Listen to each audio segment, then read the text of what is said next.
Fausto Corrales Rodríguez sabe demasiado.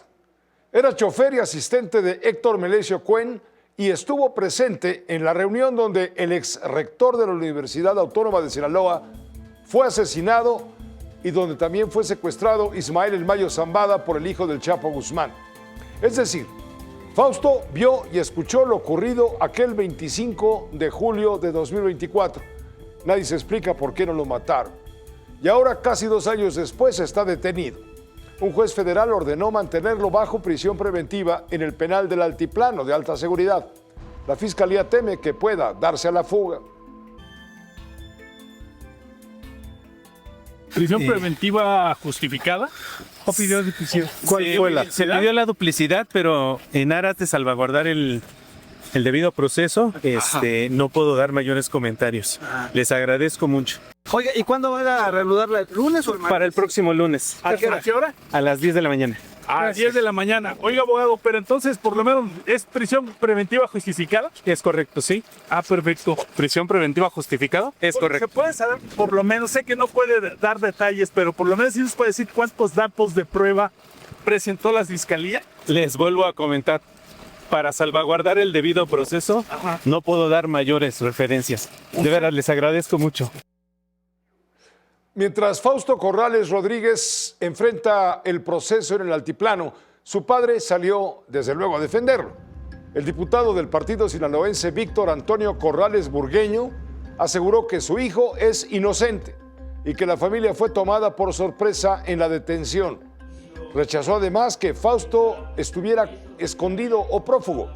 Dijo que vivía en la Ciudad de México, que hacía su vida de manera habitual días antes de la captura.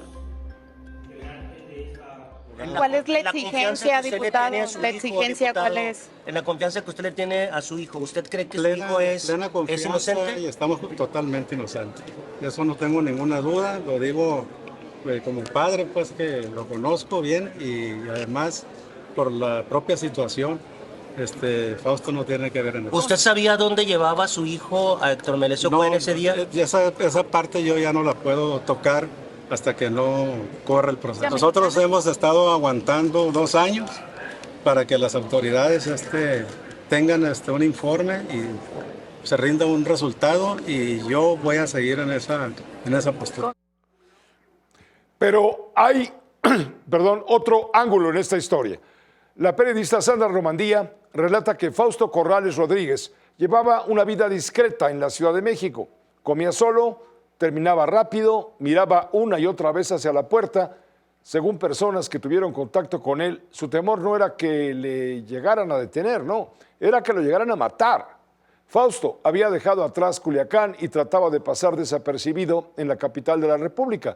Permítame, con este motivo, hacer contacto precisamente con la periodista Sandra Romandía, quien ha seguido de cerca esta historia para entender qué había detrás de ese miedo al que me he referido. Este caso deja una pregunta de fondo. ¿Cómo distingue la justicia entre quien encubre por voluntad propia y quien calla porque sabe que hablar puede costarle la vida? Sandra Romandía, ¿cómo te va? Buenas noches. Muchas gracias por aceptar la invitación.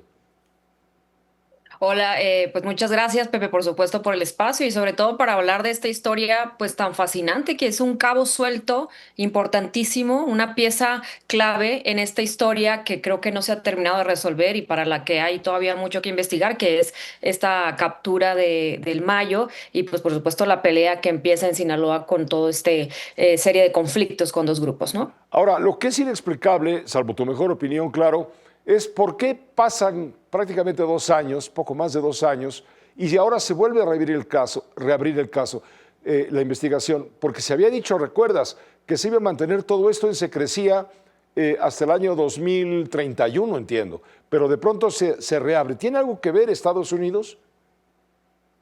Bueno, a ver, primero, llama mucho la atención la manera en que presentan a este personaje, Fausto Corrales, la Fiscalía General de la República, como un implicado en el asesinato de Melesio Cuen, ¿no?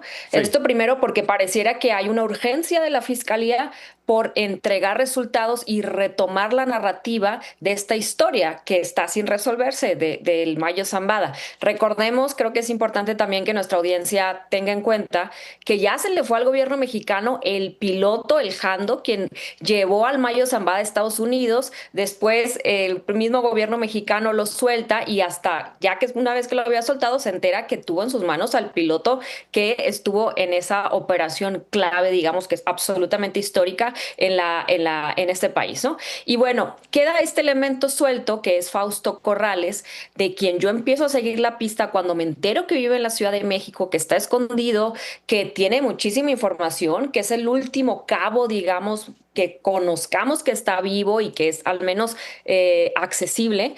Y conozco esta historia porque restauranteros con los que yo tengo contacto pues me empiezan a contar cómo él frecuentaba varios de esos lugares y pues presentaba estas actitudes que bien mencionan ustedes, ¿no? Ahora, el contexto de Pero lo que pasa tenía ahora... un miedo tremendo, ¿no? Que miraba, decías tú, en tus crónicas, que miraba siempre hacia la puerta no porque lo fueran a detener, sino porque no lo fueran a matar. Así es, las personas con las que yo pude hablar, que son, insisto, restauranteros, tenían bien identificado a este personaje porque en cierto momento pudieron tener conocimiento y generar incluso algunos lazos de confianza con algunos de los personal de estos lugares, que no voy a revelar el nombre por seguridad, evidentemente, y es cuando se dan cuenta la manera en que él vivía y que él confesaba en algún momento que había buscado pues un remanso de paz después de Sinaloa se fue a vivir a España, luego a Estados Unidos y después buscó refugio en Ciudad de México después de haber estado, digamos, en estos dos países tras este episodio, insisto, de la captura y la parte del asesinato de Héctor Melesio Cuen, ¿no? Este era el perfil de este hombre que ahora la FGR presenta como el chofer, aparte que estaría implicado en el asesinato de Héctor Melesio Cuen, específicamente en este contexto que bien mencionas, en el que vemos una relación o que parecería que hay ciertos acuerdos México-Estados Unidos por esclarecer ciertos casos. Por supuesto, no podemos dejar de tocar el tema de el huachicol fiscal y el caso Farías, pero centrándonos en este caso del Mayo y de todos los cabos sueltos, parecería que hay un interés por retomar la narrativa del gobierno mexicano de que está todavía investigando el caso, que es lo que debería de hacer, por supuesto, pero también de que tiene algún elemento de poder para poder contar y poder esclarecer qué fue lo que pasó. Se les fue el piloto, no tuvieron comunicación en su momento con Estados Unidos, no pudieron aclarar el gobierno mexicano, a los mexicanos no nos pudieron aclarar, mexicanos y mexicanas, qué fue lo que pasó.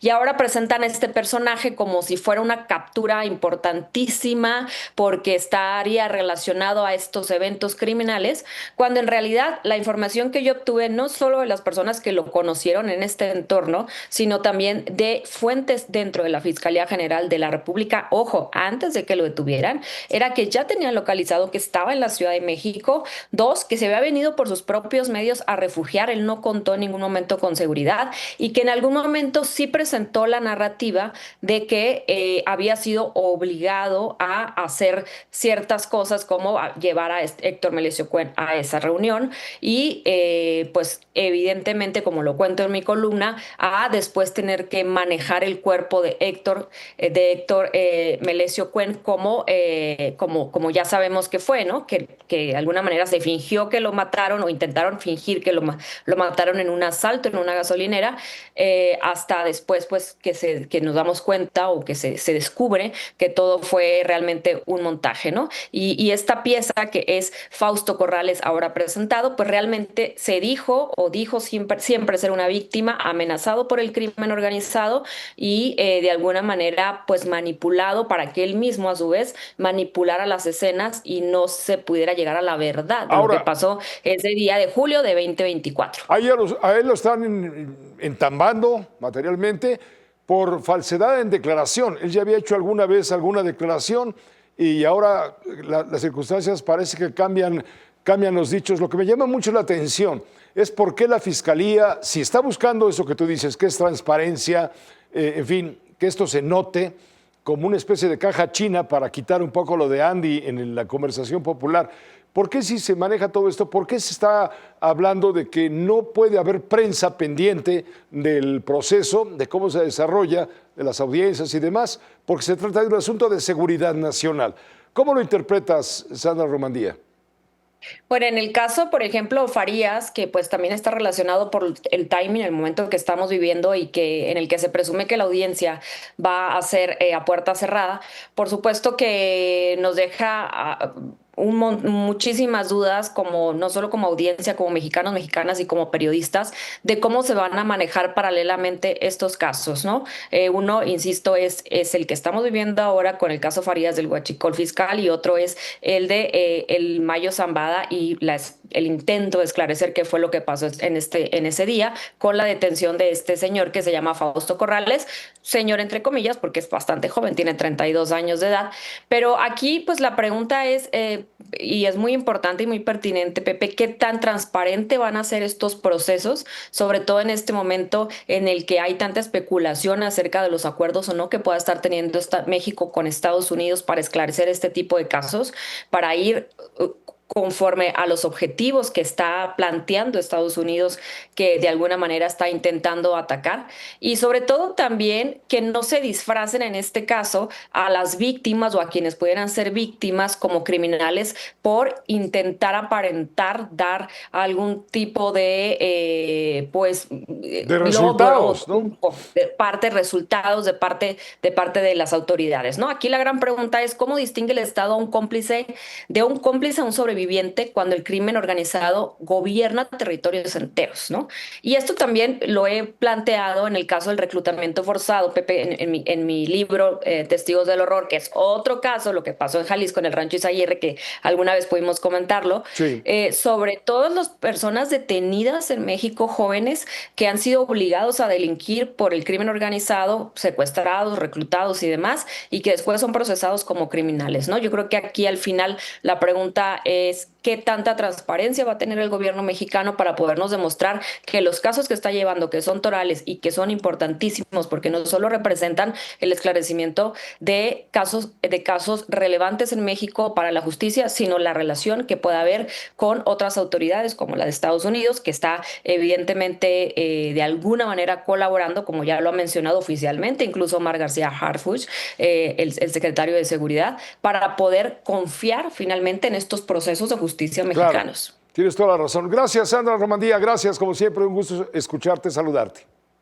Muchas gracias, Pepe. Igualmente, buenas noches. Gracias, muy buenas noches, Sandra Romandía, periodista.